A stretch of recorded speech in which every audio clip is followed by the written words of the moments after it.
This week on Myth, we'll head into the old-growth forest of the Pacific Northwest for some encounters with terrifying monsters. You'll learn that you should never let kids play near a lake, that monsters are not your friend, and that body horror isn't new. Then, in Gods and Monsters, we'll meet a silent terror in the Dead Zone.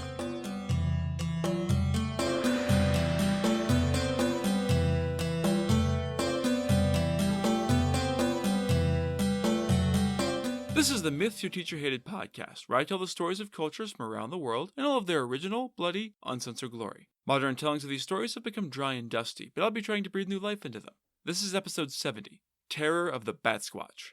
As always, this episode is not safe for work.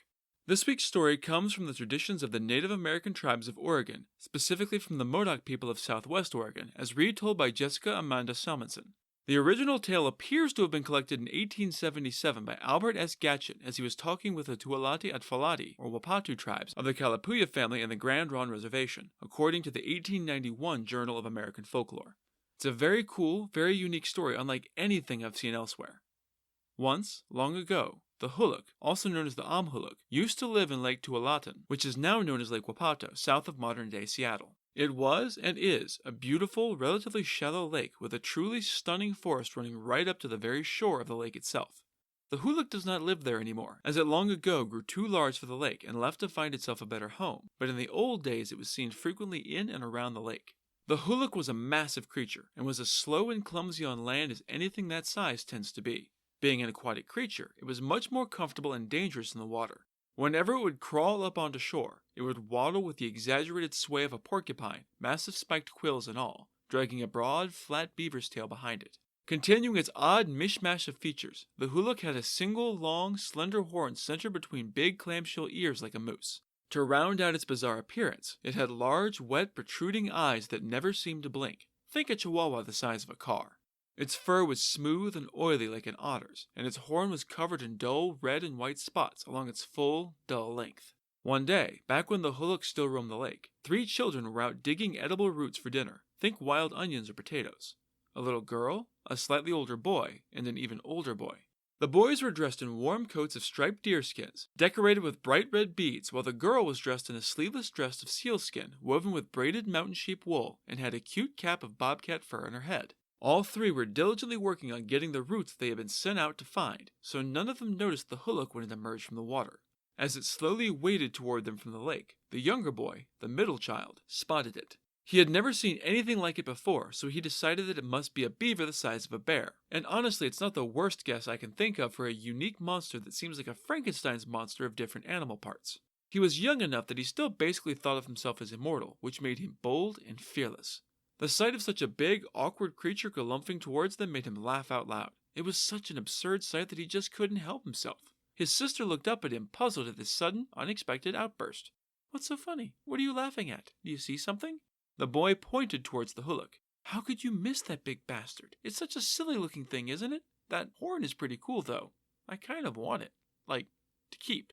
His sister looked out at the strange creature and had to agree that it was indeed a very silly thing, but the horn was also very, very cool. She laughed along with her brother, but her eyes never left the red and white horn. She too wanted to have it. Without actually discussing it, the 2 bolted almost in unison for the creature, racing each other towards the Huluk. Their eldest brother initially ignored their bullshit in the time-honored tradition of eldest siblings everywhere. Those 2 little assholes were always up to some nonsense or other, and he'd long ago learned to just tune them out. When they took off running towards the lake, however, he looked up from his chores to see the strange, massive beast waddling towards them. He had a much better idea of just how dangerous huge, strange animals could be, and he was not entranced by it like his younger siblings.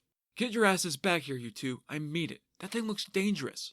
Naturally, they both ignored him completely because, of course they did. In the time-honored tradition of younger siblings everywhere, they had long ago learned to ignore his complaints and do whatever the hell they wanted before he could stop them. Seeing that they were pretending not to hear him, the eldest brother rushed after the younger 2. Only he didn't. He tried, but his feet wouldn't budge. It felt like they were sunk knee-deep in thick mud, or maybe like they were trapped by twisted, grasping roots. Struggle as he might, and he struggled as only a panicked kid whose younger siblings are about to do something dangerous and knows it'll be his fault can. He couldn't move a single inch. He watched helplessly from where he stood, rooted to the earth, calling after the younger boy and girl to come back, pleading for them to come back, but they ignored him. They did not come back. The young boy and girl reached the hullock, who scooped them both up onto its horn, first the girl and then the boy. In one smooth motion, much quicker than its bulk had indicated, the beast snatched them both up and whirled back towards the water.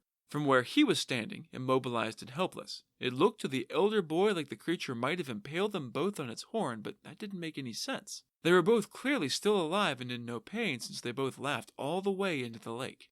As the beast slipped beneath the waves, the boy felt his legs come free, and he was finally able to rush after his siblings.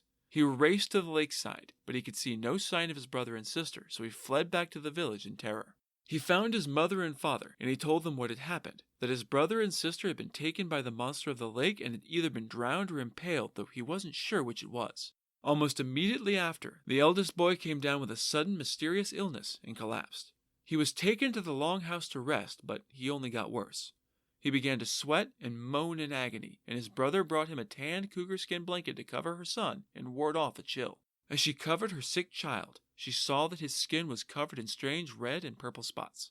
The boy's father, Chief Owingspa, after seeing what had become of his son, went to a bench in the longhouse. From beneath it, he drew out a carved wooden box. From inside, he took out his best clothes, dressing himself in a shirt of tanned elkskin his wife had decorated with beads and quills, fine leggings and a breechcloth of tanned leather, and new deer-hide moccasins trimmed in fur. Around his waist, he tied a marmoset fur knife belt decorated in white swan feathers.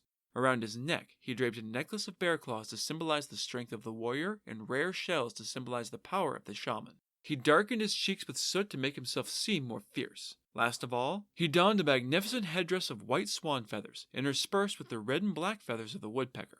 Once he was garbed in the symbols of his strength and authority, the chief went to the place on the lake shore where his children had been taken by the monster. He followed the tracks of the great beast to the lake and found a cave. Cautiously, the chief headed inside after his missing children. Inside the cave was a long tunnel. His feet moved silently as he went along, ears perked for any sound of the creature or of his kids, but all was still and silent. Something churned in his guts as he moved, and the chief sensed that something strange was happening. He soon came to the end of the tunnel and emerged once more into the open air, but he wasn't exactly in Kansas anymore, or Washington as the case may be. In this strange place, the sky was made of a strange, shimmering earth, and the trees grew down from the roof of the sky.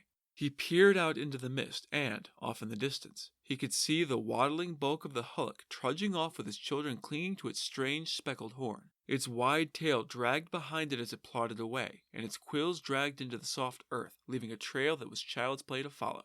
The chief pursued them through this strange topsy-turvy world, and every so often he again spied the creature in the distance, but he never seemed to be able to gain any ground on the thing.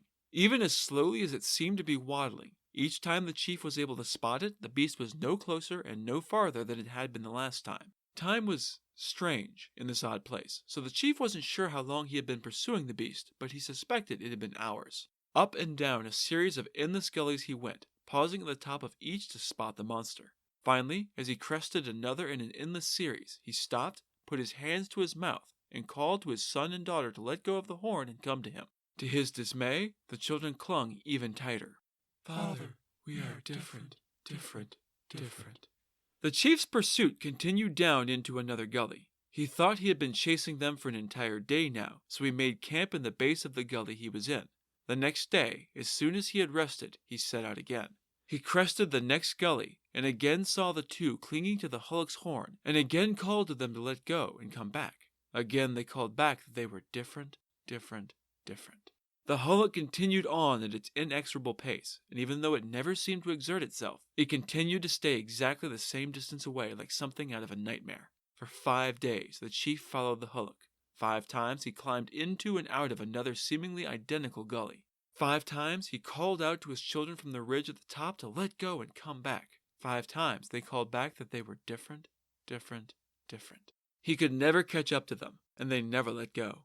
On the 6th day, the hullock's trail vanished.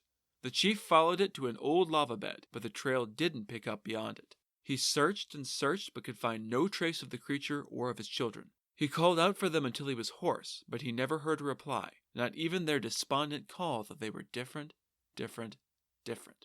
Eventually, he gave up and went home. He hadn't brought supplies for an extended expedition, and there was nothing to eat here in the Upside Down, so he was forced to return back to the normal world alone. He went home and told his wife that the monster of Lake Tualatin had taken their children, and he had failed to bring them back. They would live under the mountain with the creature now, in the upside down where the trees grew out of the earth and sky. They had clung to the monster's horn, and though he had begged them to, they had not let go, and he hadn't been able to move fast enough to catch them. They were lost. The couple hugged each other in despair and wept. The elder son lay sick in the longhouse still, burning up with fever. He slept only fitfully, tossing and turning in his illness. His mother brewed medicinal teas of herbs, crabapple bark, and spruce sap, but in vain. Each time the boy managed to swallow even a little of the medicine, he would vomit it right back up, shivering and moaning. The chief stayed with his son through the long night, unable to sleep for fear that he would awaken to find his son dead. Despite himself, in the wee hours of the morning, the chief's exhaustion caught up to him and he fell asleep beside his ailing son. As soon as his eyes were closed, he began to dream. The chief had been trained in the ways of the shaman, so he knew how to dreamwalk. He drew power to himself as he slept and set out into the dreamscape. In the morning, his wife found him slumped next to their son, and, try though she might, she couldn't wake him. She knew the signs and realized that he was doing important work, so she went back to ministering to the sick boy, fighting to keep him alive. Even so, she cast fretful glances at her sleeping husband from time to time, knowing full well how dangerous the dream world could be. Around noon, the chief's eyes shot open. I have seen them. I have seen our children in the dream. They are still alive. I must go and try once more to save them, to bring them home. As before, he dressed in his finest garments and arrayed himself for the chase. This time, though, he covered his forehead with black pitch and spotted the rest of his face with red paint, white clay, and gray coal. Then he went out into the forest and twisted together a long, sturdy rope from the fibrous bark of the hazel trees. The chief tied one end to his waist and fastened the other end to a stout tree near the lake shore. He tested the knots and, finding them strong, swam out to the middle of Lake Tualatin and peered down. The water was crystal clear, allowing the chief to see all the way to the lake's shallow bottom. There, he could see the hullock crouched with his children still clinging to its horn. He called out to them through the water, and somehow his voice carried as clearly as if he'd been speaking into open air. Just as clearly came their reply, Father, we are different, different, different. He swam in circles around the center of the lake, calling out to them. He knew the bottom, shallow though it might be, was still far too deep for him to dive down to it. He stayed until he was exhausted, and only the feathers of his headdress still poked above the surface of the lake. In his heart, the chief called out to the good spirits for aid. He cried out to the clouds, to the mountain, to the lake, to the trees, and most importantly, to the kindly spirit he had met in the forest when he had become a man, and who was always with him as a guide and friend. He swam until his arms felt like lead, and he began to sink. He would have drowned then and there had not his wife been on the shore to haul him in by the rope tied to his waist.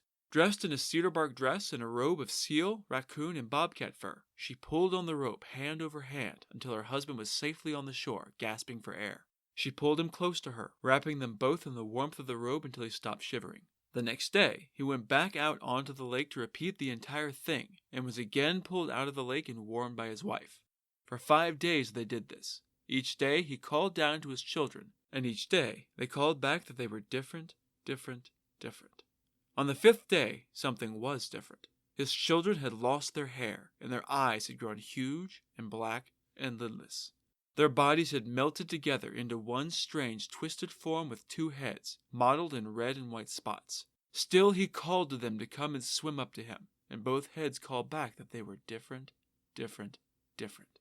The spirits did not ignore the fervent prayers of the brave chief, however. They could not bring his stolen children back, but they were able to spare the life of his eldest child. On the 5th day, he made his way to the lake shore to stand beside his mother as his father searched in vain for the 2 lost kids. White spotted scars marked where the hullock had seen him and laid claim to him, but had been freed. When they hauled him out of the lake one final time, the chief's headdress fell off and landed in the mud. He held his wife and son to him and wept. The children belong forever to the hullock. I could not save them. Weep, my wife. Weep, my only son. Weep, for they are different, different, different. I kind of love that this story never explains what the hullock is or what it has done to the children. We are never given a motivation, and we are never given an explanation for the fucked up world beyond the tunnels. It is a terrifyingly inexplicable creature, which makes it so much scarier. Sometimes, it's better not to know. Are the children going to become little baby hullocks? Are they going to become a new horn? Is this how the monster eats? That's up to your imagination. And so, with the hullock still lurking out there somewhere, waiting to make you different, different, different, it's time for Gods and Monsters. This is a segment where I get into a little more detail about the personalities and history of one of the gods or monsters from this week's pantheon that was not discussed in the main story. This week's Washington monster is the Batsquatch. Sometimes known as Washington State's official cryptid, Batsquatch is the Jersey Devil of the Pacific Northwest. The first official sighting dates back to 1980 in a volcanic eruption. On May 18, 1980, Mount St. Helens exploded, the deadliest and most economically destructive volcanic event in U.S. history. In the aftermath of ash and soot, vague references to a strange shape began to surface in the barren landscape of what came to be known as the Dead Zone. It always appeared at night and was always accompanied by a terrible, unnatural silence. The theory is that the combination of earthquake and eruption, which loosed a destructive energy equivalent to 50 atomic bombs, awakened something that has roamed the eerie woods of the Pacific Northwest ever since. The explosion ripped the summit of the mountain apart and triggered an avalanche, felling thousands of acres of old-growth forest. People were sent in to salvage the lumber, worth millions of dollars, and everyone who went into the dead zone was shaken by the eerie and nearly total silence. Think about it. Every bird, every insect, every small woodland creature that used to live there had either fled or been killed. The trees had all been ripped down in a wave of earth and debris, leaving not even leaves to shiver in the chill wind. The landscape was covered in a layer of fine ash, creating clouds at every step that left the world vague and indistinct, and further dampened any sounds. Not to mention making it hard to breathe, which is its own kind of terrifying. The ash killed everything. It choked car engines, dulled saw blades, caked throats so badly that people could hardly croak. Everyone who went into that awful place found themselves listening, straining to hear a sound, any sound, in an utterly silent hellscape. And that was while the sun was still shining merrily overhead. When darkness fell, the dead zone was as still and abandoned as the surface of the moon. No one dared to venture in after sunset. The earliest sightings of the creature that began to stalk this silent place are vague and largely lost to history. There were tales of pets taken by the coyotes, even though no one ever seemed to see or hear them. The eruption was blamed for driving them from their normal hunting grounds, which made them more aggressive than usual. All that remains are stories of stories, second, third, and fourth-hand accounts that were largely ignored at the time. It wasn't until 14 years later, in 1994, that someone would finally get a good look at this mysterious monster and provide the description that led to its name. In April of that year, Brian Canfield was driving along the backroads of Pierce County in Washington State, home to Mount St. Helens. He was all alone in his truck, on a lonely stretch of road far from the nearest patch of civilization near the edge of the dead zone. In true horror movie fashion, his truck suddenly died, leaving him stranded in the middle of nowhere after dark. This being 1994, the 18-year-old Canfield didn't have a cell phone, so he was understandably anxious about this development. No one wants to take an unexpected hike through rough country in the dark. He got out of the truck with a flashlight to take a look under the hood and hopefully get the truck working enough to limp home. As he stood there, hood up, he got that terrifying chill up his spine that said he wasn't alone in the woods, that someone or something was watching him from the darkness. Brian straightened and noticed that the woods had gone deathly silent. His breathing was loud in the eerie quiet as he turned around to find nothing. The beam of his flashlight swept across empty forest. It seemed that he was, in fact, alone out there. He turned back to the engine to get to work, but the fear clawing at the base of his spine just wouldn't go away. It gibbered and screamed at him that he wasn't alone, that something dangerous was watching him. After a little tinkering, Brian thought the engine might work now. He let the hood slam shut, maybe with a little more force than was strictly necessary out of nervous tension, and something caught his eye in the wild swing of his flashlight. He played the beam back over the forest, only this time it wasn't empty.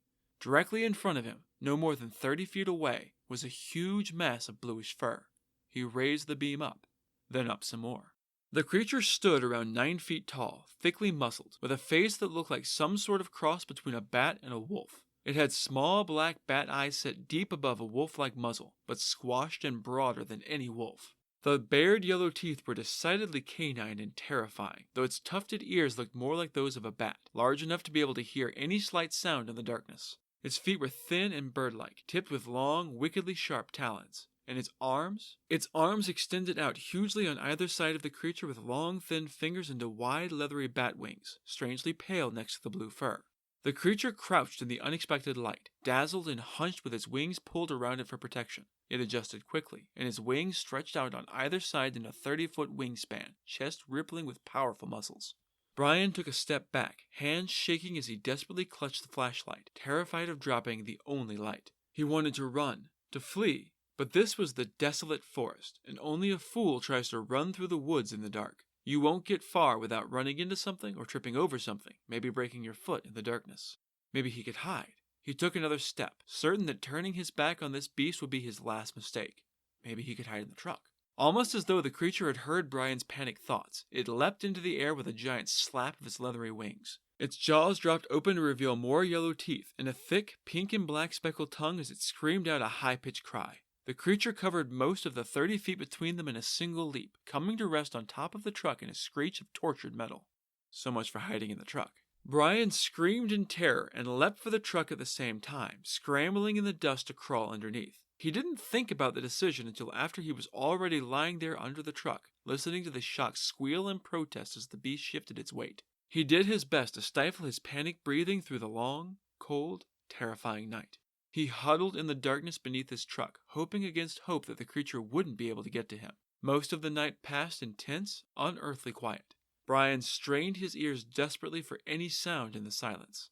Twice, he heard the distinct and horrifying sound of the thing's talons shuffling in the dirt around the truck as it walked awkwardly around, searching for the hiding Brian. After what felt like days, but was really hours, dawn finally broke over the foothills. No birdsong accompanied the light. This was still the edge of the dead zone after all. No sound broke the tension, and eventually, Brian nerved himself enough to inch towards the edge of the truck. After an agonizing time, he reached the driver's side door and peeked out from underneath. Terror made every shadow a wing and every reflection glowing eyes. But after a long moment, Brian was sure that the thing was really gone. He hadn't heard it leave. He jumped into the cab and turned the key. The engine sparked to life with a reassuring roar, and Brian flew down the roads to safety. When he got to town, he tried to tell everyone what had happened, but no one believed him. Some thought he was pulling their legs, others thought he had gotten scared and made a monster out of shadows and moonlight. The scratches on his roof were obviously from branches as he raced his car through the woods. The tears in his shirt from where the thing had reached for him as he dove under the truck were clearly just from where he caught his shirt on something while hiding under the truck from a figment of his imagination. They dubbed the creature Batsquatch, and Brian became known as Batsquatch Brian. The people laughed at Brian, but they laughed less when the coyotes had another bad year, stealing cats and dogs and sheep in the night and in utter silence. Some of the mangled corpses were later found high in the trees. No coyote could have done that. The story was picked up by a local reporter who interviewed Brian and believed him enough to publish the story on April 24th. From there, the story began to take on a life of its own, becoming a summer camp game that year. None of the Batsquatch hunts ever found anything, of course, but more and more lone campers came back with stories of a creature that carried silence with it, or, more frequently, vague stories of something half glimpsed in the trees. There were even stories of campers in a cabin waking up to a high-pitched shriek to find a bat-faced monster looking in the window before either fleeing into the woods or flying into the night sky on pale wings. As the years went on, there were more and more sightings of Batsquatch, spreading farther and farther away from its original home near Mount St. Helens and as far away as Ohio and Pennsylvania. Most recently, I spotted the creature at my local liquor store in a can of Rogue Brewery's Batsquatch beer. I love me some bizarre beer names and have bought more than one just because I like the label.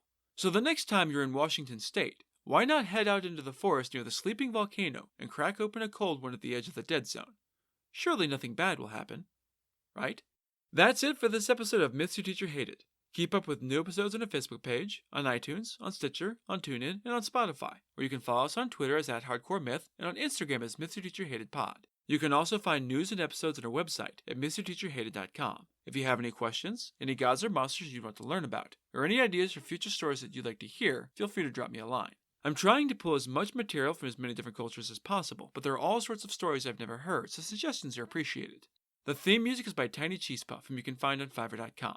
Next time, we're off to dynastic-era China for a different version of a familiar story. You'll see that Disney really nerfed Mulan, that civil wars are not short, and that it's a bad idea to have a dagger in your mouth when you meet the Emperor. Then, in Gods and Monsters, you'll discover why a mystical bird hates the ocean. That's all for now. Thanks for listening.